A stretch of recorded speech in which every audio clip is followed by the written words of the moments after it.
The man behind the wheel of this white van went into cardiac arrest while driving down the Daniel Webster Highway in Nashua.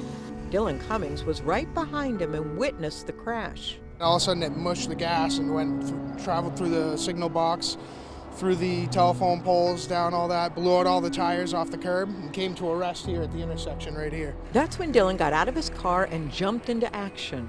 He was unconscious. I heard a passenger screaming for help, so I ran around the side to the passenger, and she was conscious, so I helped her out. The 60-year-old driver's seatbelt was buckled. We cut the driver's seatbelt off to get him out because he was slumped over onto the seatbelt and he couldn't release it. So we cut the seatbelt off, pulled him out, and I immediately knew that he was unresponsive, so I began CPR. The crash happened right in front of the Volvo dealership where Dylan works as a mechanic. His coworkers heard the commotion and ran outside to help. I don't run very often, but I ran faster than I usually do that day.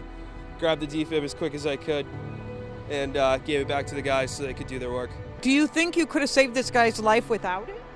Probably not. Absolutely not. Dylan used it to bring the driver back to life with the help of his coworkers. We just, cut his shirt open, slapped the thing on, made sure everybody was back, and then, like you said, gave him 2 good shocks.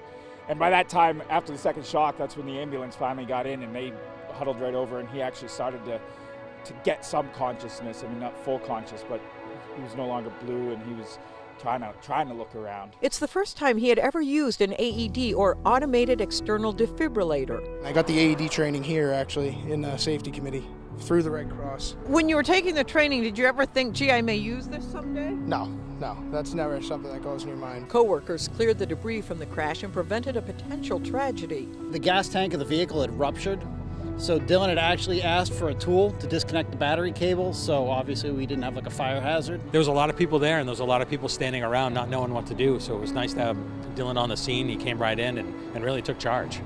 So it was pretty nice to see. He didn't think, he didn't, just responded and acted. He's just a giving person. He's always willing to help out, and he definitely always puts others before himself.